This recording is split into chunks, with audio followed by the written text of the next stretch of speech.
Hi, everyone. Thank you so much for attending the first of what I hope will be many webinars I host about the results of my PhD research. I see many friends and colleagues here, but I hope to get to meet those of you who I don't know yet.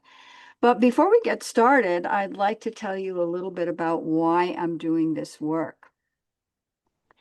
I Yes. spent 2 weeks in the ICU with my sister in 2012, who had been admitted with an unknown infection. And I was sitting at her bedside all day and night researching this unknown infection, talking to experts. I was a former reporter. I wrote for the Wall Street Journal.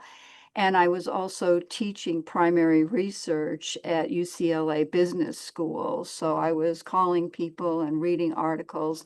And every morning I would go to the family meeting and I would come with my recommendations that this medication is not very good for her, that it looks as though this machinery is not working properly, this device in her room. And I was just completely dismissed. As a matter of fact, a hospitalist said to me at one point, if you want your sister to die, we'll take her off that medication. I did find out days later that they did take her off the medication, that they swapped out the device because it was broken, and all of my recommendations they eventually adopted. However, it was just too late for my sister, and she passed away very tragically. Well, I came away from that experience and I said, where's the patient voice in the hospital? And through research, I discovered patient and family advisory councils, also known as PFACs. Well, right away, I contacted my hospital, which was Kaiser Permanente, and sure enough, they had a PFAC, and I got on that. And then I was elected to the regional council and served as the co-chair. And then the Barrel Institute selected me as the first co-chair of their Global Patient and Family Advisory Board. So I'm sure you know about PFACs. Just in case you don't, here are some definitions and answers to some questions here. So I began my research journey about 10 years ago, and I was on a conference call, and the woman said that her CEO refused to start a PFAC because there was no business case. So I thought, gosh, I have an MBA and I've written a lot of business cases. Why don't I write the business case for a PFAC? So the Barrel Institute generously gave me a grant to fund this research. And I found anecdotally that PFAC saved hospitals money, they improved safety, and they enhanced the patient experience. And people would come back from conferences and tell me that they heard about my research at various conferences that they were going to. Well, about 5 or 6 years after I did that research, I said, this research is getting sort of old. Why don't I go back to school and get a PhD? And my dissertation will be on the effectiveness of patient and family advisory councils. And I did. If you're ever thinking of going back to school, I highly recommend it. It was quite a journey. And I finished that PhD this year in 2025. And this is the research that I'm sharing with you today about it. So today we're going to cover a little background about PFACs, my study results in the areas of support, recruitment, meetings and engagement, content and agenda management, accomplishments and impact, resources that are available for PFACs. And if you have any questions, please put them in the Q&A and we'll see what time we have toward the end. So PFACs originally are rooted in this document called Crossing the Quality Chasm that was published by the Institute of Medicine, which is now known as the National Academy of Medicine. And in this document, they recommended really, that healthcare adopt six goals, and they're known as STEEP: safe, timely, effective, efficient, equitable, and the last one was patient-centered. And they define patient-centered as adhering to patient preferences and the family and the patient involved in care decisions. So PFACs have been around for 4 decades, and this is sort of a timeline of what I have found happened. So the first PFAC that I could come across was Boston Children's Hospital in 1982. That's in the US. I actually think there was one in Canada that was earlier than this, but Boston was the first one. If you know of an earlier one, please let me know. HCAPS has had quite a journey, and it's not just 1 year, but around this year, the HCAPS satisfaction surveys, which are tied to Medicare reimbursement, started to evolve. HCAPS actually took around 20 years with all of the research that they did and pilot program. In 2012, you may recall that it became public information. Massachusetts is the first and only state to mandate PFACs, and that happened in 2012. And this year, you probably know about the CMS attestation of 5 domains, and the fifth domain is patient and family engagement. And that's probably going to lead to an increase in PFACs, I would think. So I'm very fortunate that the American Hospital Association has provided free for me data on this question. Does your hospital have an established patient family advisory council that they implemented in 2018? And at that point, it was 54%. It went up, and then you can see it decreased during the pandemic, and now it's on the way up again. I will get the 2024 data in December of this year, which I'll share with you. And hopefully at some point we will reach that tipping point where we will have most hospitals in the US with PFACs. I'm sort of shocked that after 4 decades, that only a little more than half of our US hospitals have PFACs. So there's been widespread support for PFACs, which we're really very fortunate to have, which I'm sure is helping organizations to make a decision as to whether or not they should implement or stand up a PFAC. We have federal agencies that support PFACs, healthcare organizations, and also advocacy groups as well. So my mixed methods research included 3 different studies that I did. One was a literature review, a qualitative study, and a quantitative study. So the literature review I did first, and this was a reading of 143 articles from around the world about PFACs. And I decided to look at the entire world because I wanted to know what the landscape was out there and what's happening around the world. That article has been published. I did find, for example, that Canada probably has a lot more percentage-wise of PFACs in their hospitals than the US does. By the way, I'm very interested in doing a survey of Canadian hospitals. I know about 50 people in Canada, but I need to have some way to disseminate the survey. So if you have any contacts that could help me, and if you're interested in a Canadian survey, I'd love to hear from you. So that article's been published in the Journal of Patient Experience. By the way, Netherlands, all of the hospitals have to have a PFAC. Then I went on to the qualitative study, and this was an interview with 20 US hospitals. That's also been published in the Journal of Patient Experience. And then finally, the quantitative study, and this was 220 survey respondents of people who work for US hospitals. That's now under review, and hopefully that'll be published within the next month or so. I'm thinking of doing a study right now on not the people who work for hospitals and associated with PFAC, but the volunteers who are on the PFACs. So I'm hoping to launch that survey very shortly. So now let's talk about the results of all of this research. And the first area has to do with support. And it's no secret that many articles have said that it's necessary to have support in order to have an effective PFAC. But I looked at this a little bit differently. I divided the areas of support into 5 different places. First of all, the executive support, which is the C-suite, and this is the CEO, the CNO, the COO, the CMO. And then I also wanted to divide that and look at champions instead, as well, I should say, high-level leaders who work with PFACs regularly. Then, of course, you need the support of administrators, and these are people who run actually meetings and do the logistics of the meetings. Departments are so necessary for support because they bring the content, and also the patients and families. And I'm going to talk about most of these areas as we go along here. So executive support was very good. Over 50% of respondents said that their executive support was either very good or excellent.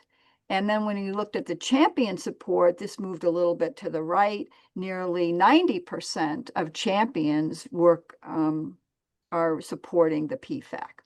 So what I found in the research is something quite interesting. If the champion was appointed, there was less support, and if the champion applied, there was more support. So people said to me that have a lot of PFACs. One hospital had 30 PFACs in just the one hospital, and I'm actually going to have a webinar with that person about how they manage that. And then I talked to systems that had over 100 PFACs across the system. So they could compare the different PFACs and how effective they were. And I was told that if the CNO or the CFO or CEO put out appointed somebody to the PFAC, that PFAC was less effective. But if there was an application process and people who were very interested and patient-centered applied, that there was a lot more support for the PFAC from the champion if the person was applied and selected that way. So leadership support also impacts a number of areas. One is the amount of meeting content. And one story is that a vice president, whenever anyone came into their office to ask about a specific program that they wanted to start or a new initiative, that they always said, "Where's the patient voice?" So when you have that coming down from the leadership, people know that you have to include the patient. Also, when there's strong leadership support, there's better pre-meetings, more pre-meetings, I should say, and pre-meetings are important, and I'm going to talk about that specifically in a little while. And also there's a higher engagement level. So let's look at that engagement level. There are 3 types of engagement level that I was able to identify in the research, and I don't think that this has been done before. There was a stamp of approval, and 3% of PFACs were doing that. And that's where the initiative has already been completed, and the department comes in and says, "We want your approval on this."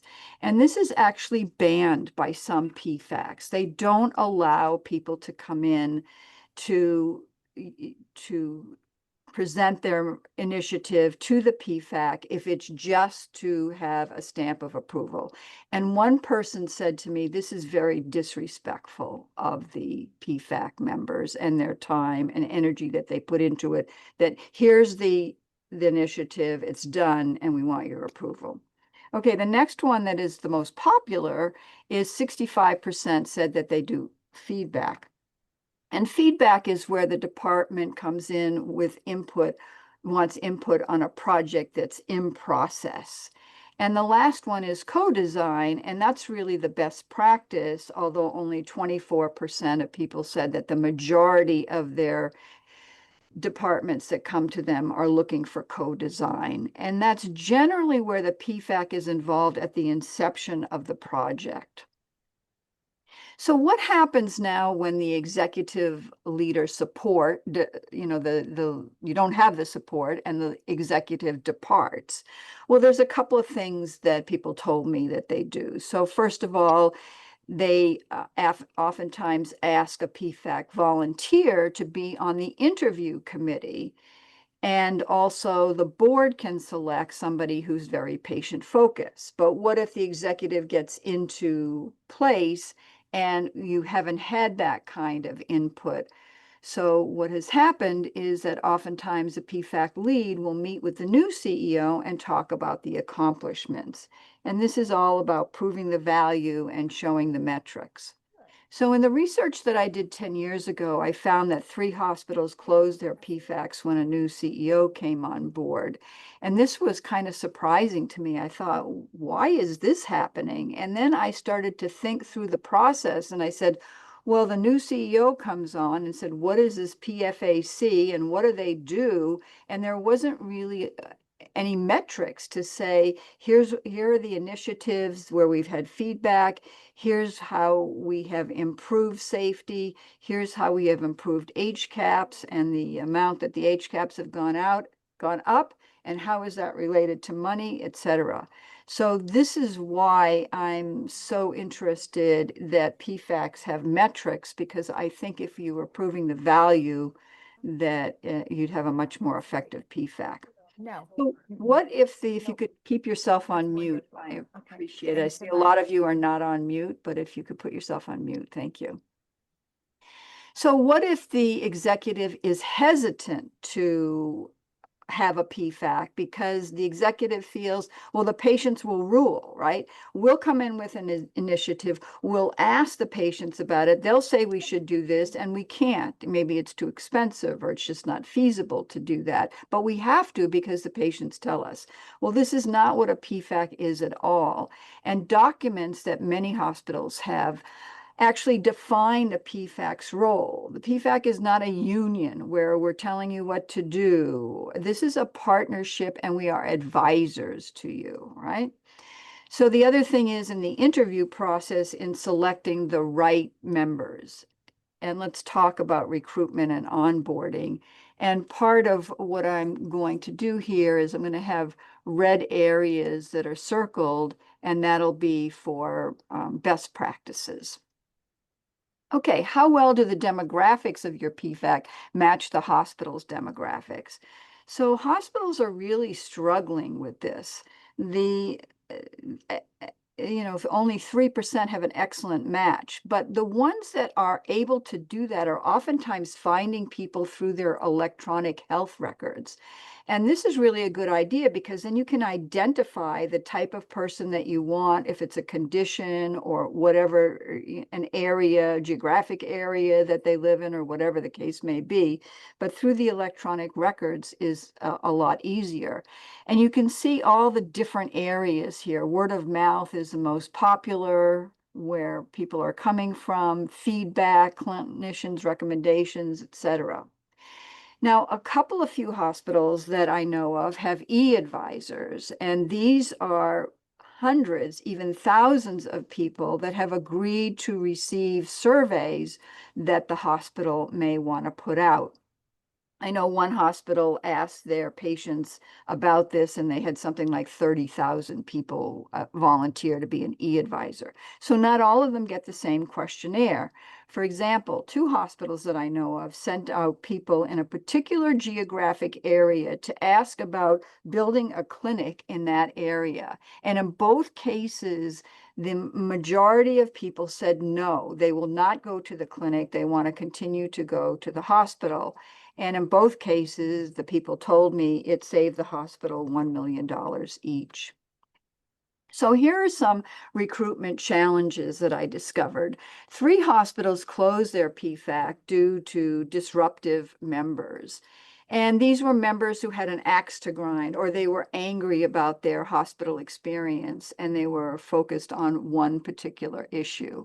So there's 6 different solutions to this. And one of them is making sure that you have candidate interviews, a discussion.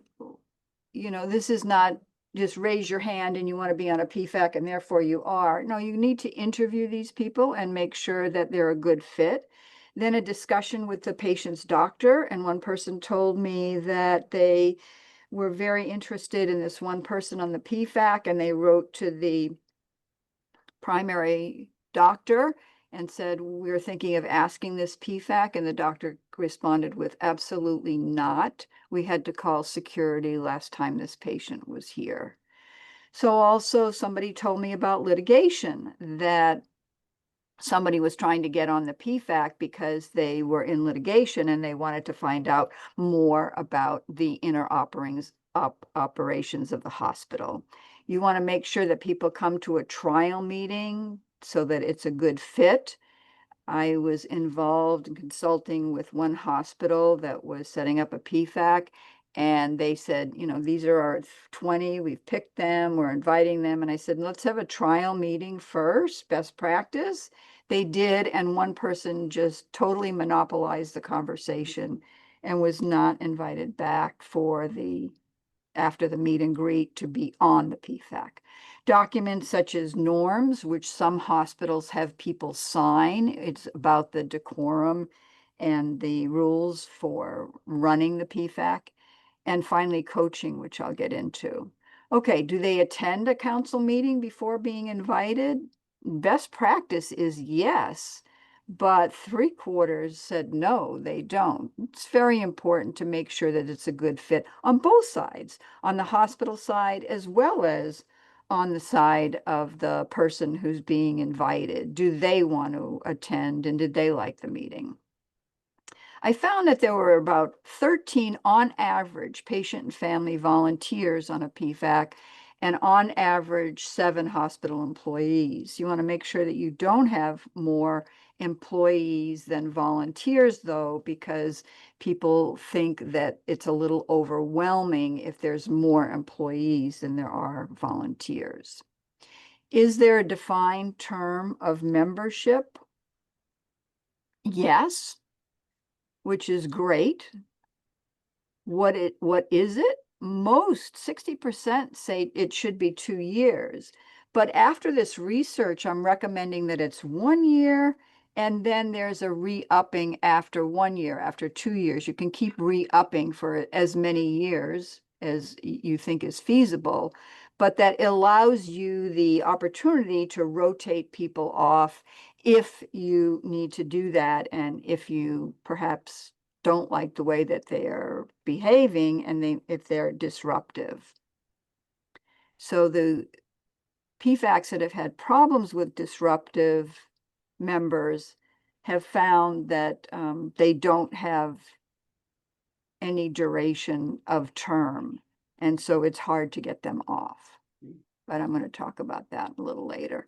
So in terms of meetings and engagement, now how does a PFAC meet? Well, it's very interesting that hybrid, allowing people to attend some meetings, and it's usually not every meeting, it might be a quarterly meeting or twice a year or something like that.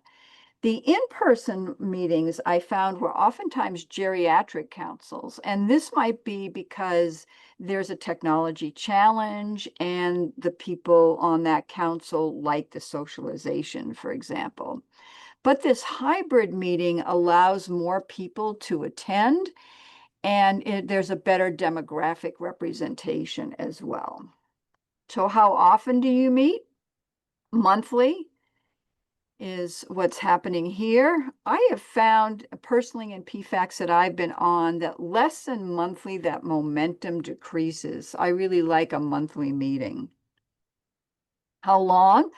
The winner here is 90 minutes, and the winner on time of day is in the afternoon, in the PM, but 40% are doing night, which is 6 p.m. or after, which undoubtedly allows more people to attend. But of course, that's hard on the hospital employees to attend at night. So how frequently do you provide training for your PFAC members? It should be always, and I'm going to talk about the training that can be provided, but here, never, rarely, or occasionally. 60% practically are just not providing. We put people on the PFAC, and then we expect them to know what that role is and how they should be acting and doing a lot of other things. Let me talk about that a little later. How often do you work privately? This was only a couple of people, and this was, that's why it's 0%, but never. So maybe they don't need to, maybe nobody has an issue and maybe they don't need to. But when I heard that 3 PFACs closed because of disruptive members, that was sad, actually.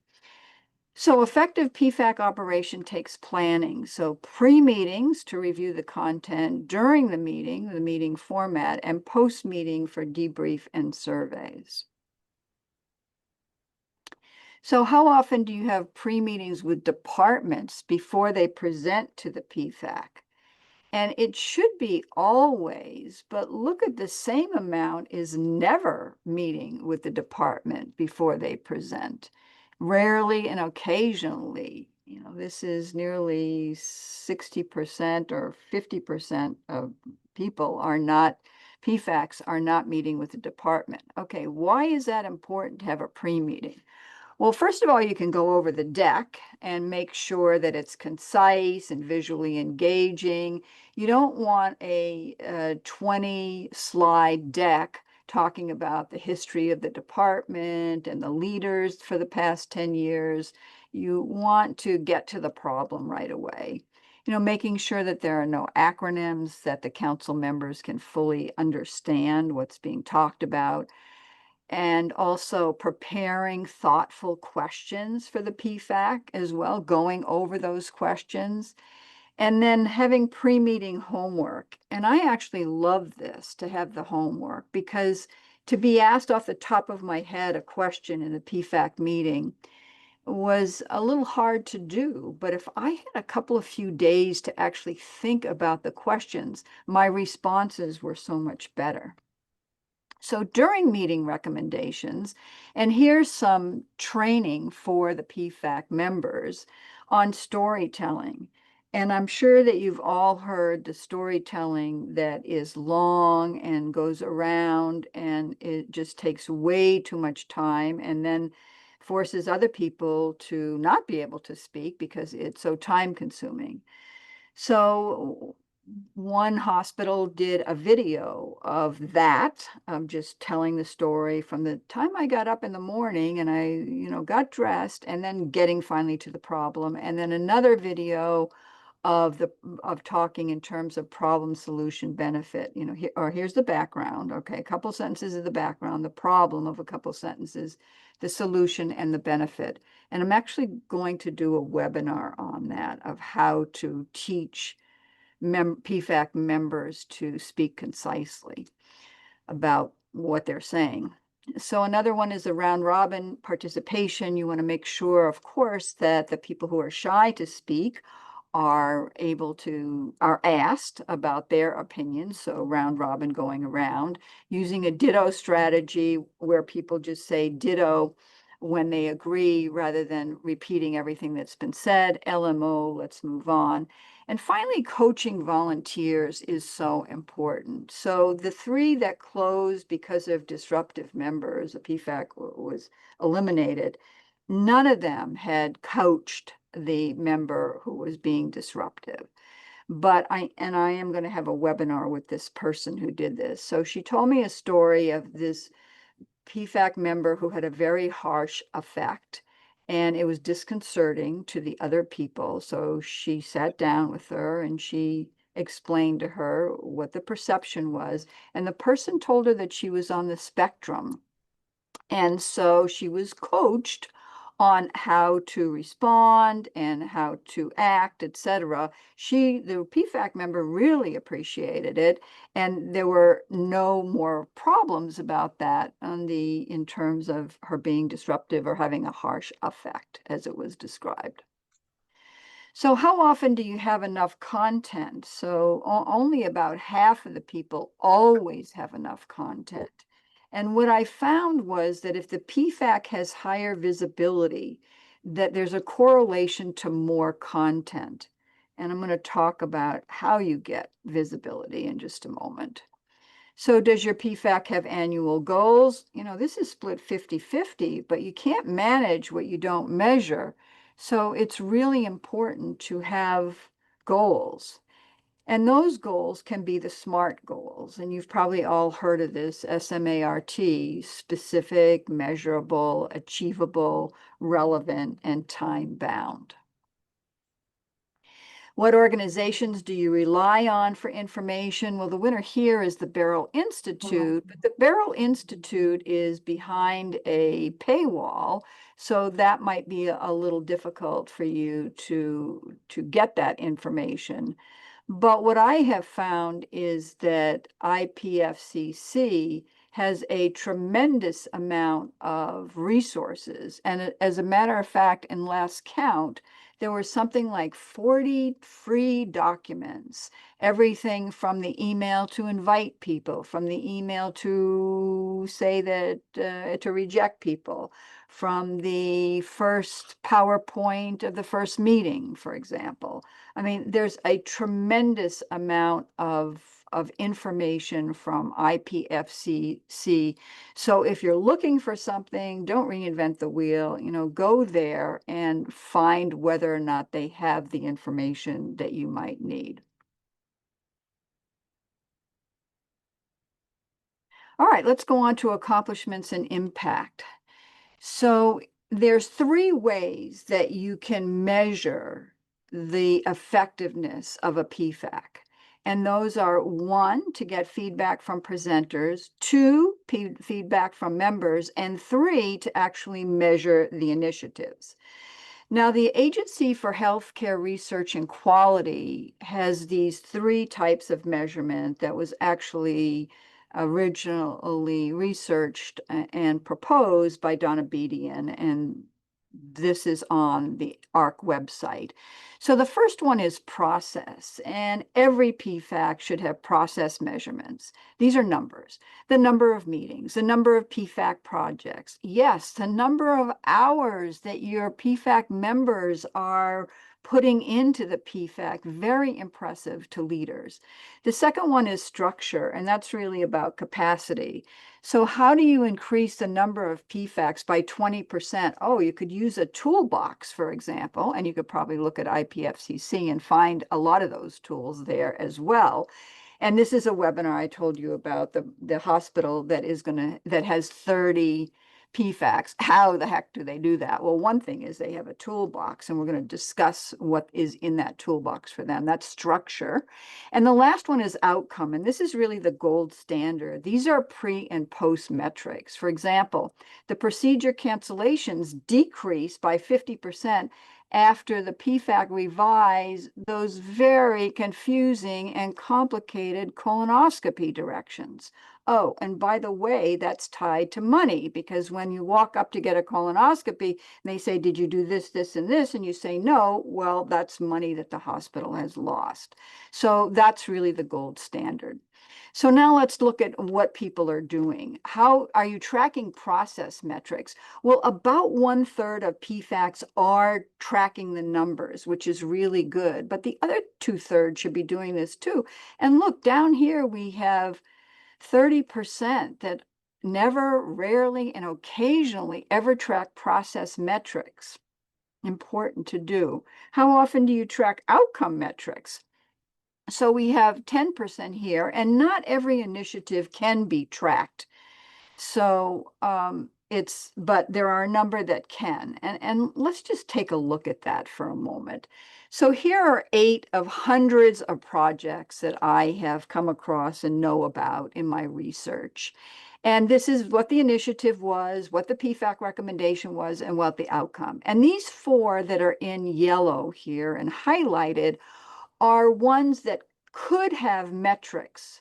So even this person said, well, this was one of our key metrics over here, discharge from the hospital. Yeah, there's money involved with that. There's an increase in, what was the percentage that can get out in 1 or 2 hours, or whatever the metric is, 90%, but we don't know what the bottom percentile was.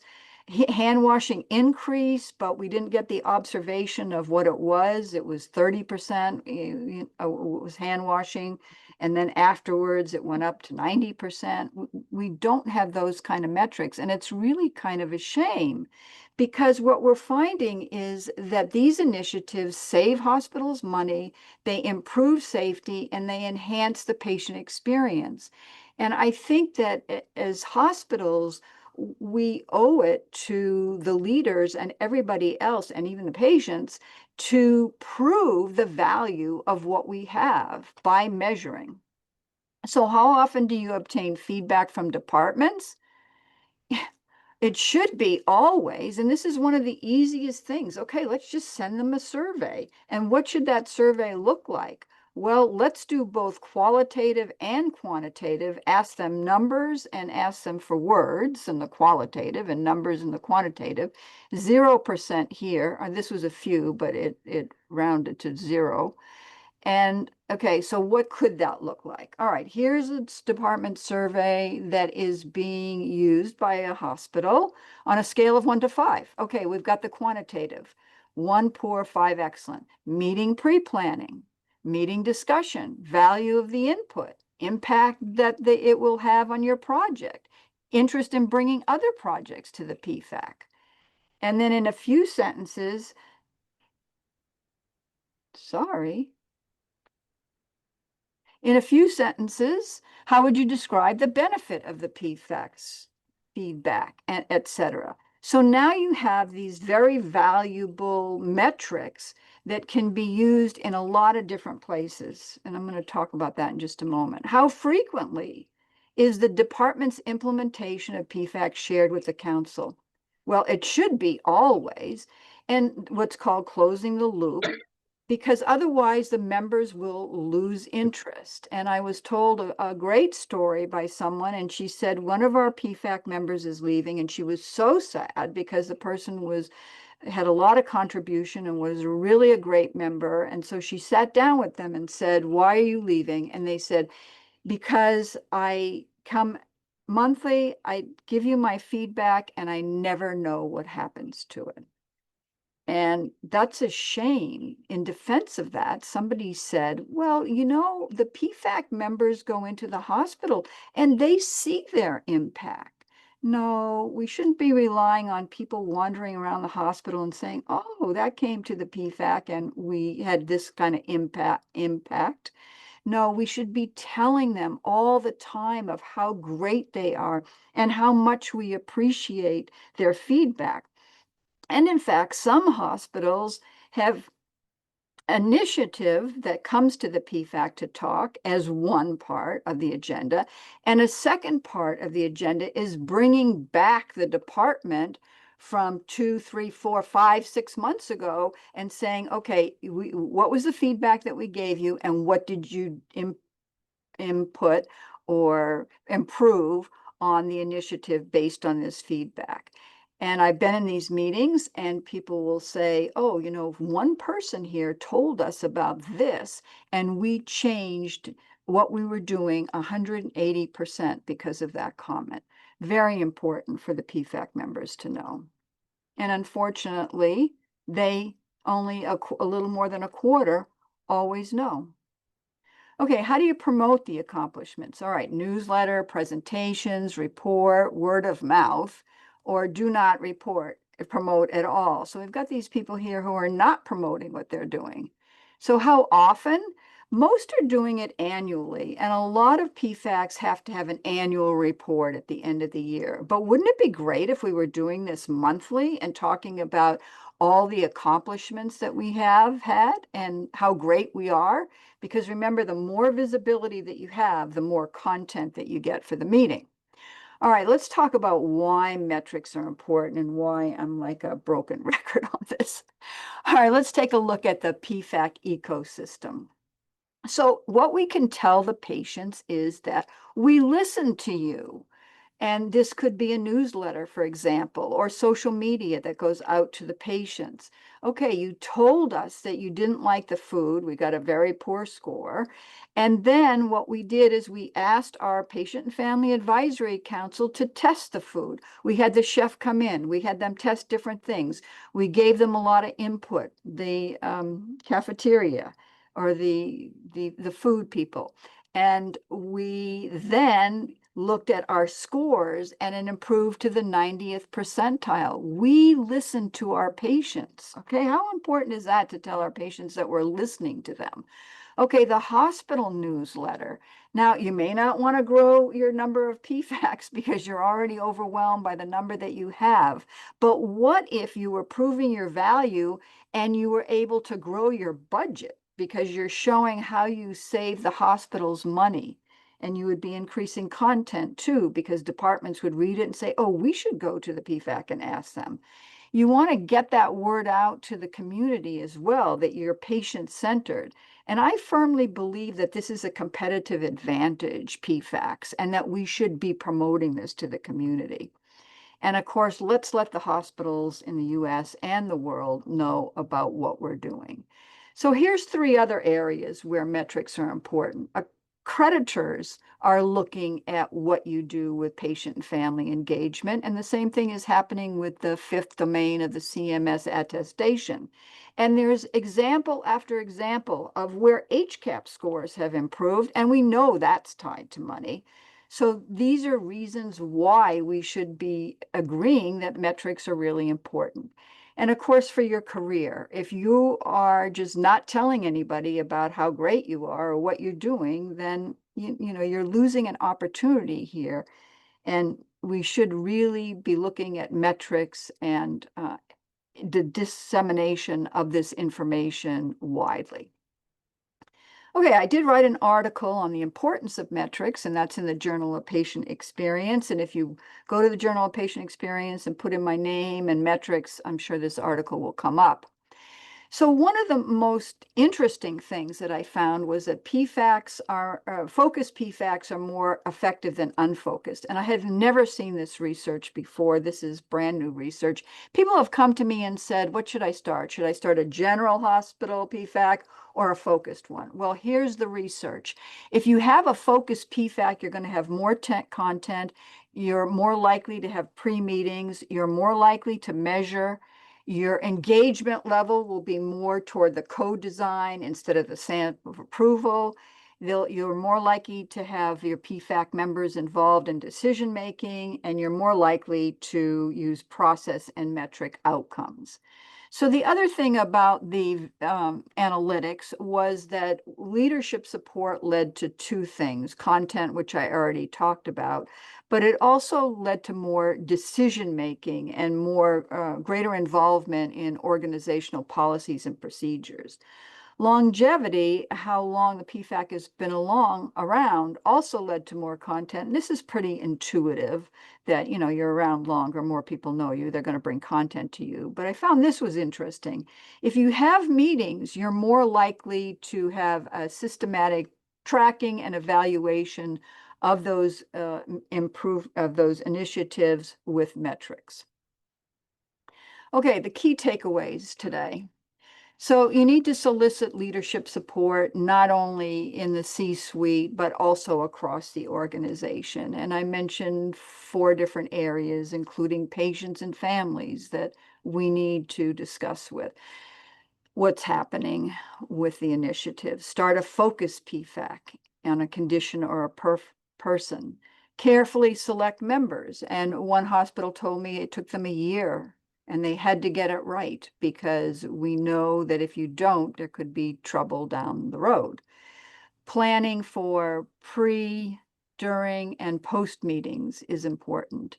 Educating the hospital on metrics and coaching disruptive members, and then educating the PFAC members on storytelling and meeting norms, including the modality, virtual modality, to increase the demographic representation and reduce the budget, to increase member engagement by always closing the loop, by measuring initiatives both quantitatively and qualitatively to prove the value where possible. And it's not always possible to measure, but in many cases it is. To use process and outcome metrics for members, departments, and initiatives. Asking the members, what did you think about this meeting? How could we improve on a scale of 1 to 5? That's very important to ask the members as well. And finally, to promote accomplishments frequently. So I'm going to be talking about this research at 3 upcoming conferences. One, the Patient Experience Symposium in Boston and Plaintree Global Forum in Baltimore, and NRC Health Conference in Orlando, and those are all in October. I'll be busy next month. Okay, so here are the upcoming webinars and podcasts. And what I did is I looked at the research and I said, where is there a problem? You know, finding content for PFAC meetings. Okay, people are having a hard time. So somebody who has too much content for their meetings I'll be interviewing that person on where they get their content. And they've got about a half a dozen different ways how they get content. So to wrap up here, I see we don't have any time for questions. And what I'm thinking of doing is having a question and reflection session next Friday at this time to talk about your questions, if indeed there are questions. I haven't looked yet. But send me an email if you want invitations. Now, if I have your email from signing up for this, you don't need to do that. But if you're in a room with somebody else and I don't have your email, make sure that you send that to me. I'd like you to fill out a survey if possible and just tell me what you thought about this, because this is the first, as I say, of many. And let me just put that in the chat right now. And if you would, then if you would fill that out, I would so appreciate it. Thank you very much for the future. And yeah, that should be in the chat. Okay, and if you have questions and you want to talk to me, I have this appointment scheduled now on my website, which is healthcarepx.org. You can go to my website and just book some time with me. So thank you, thank you, thank you. I so appreciate this, and good luck. And please let me know if you have any questions about PFACs. Thank you.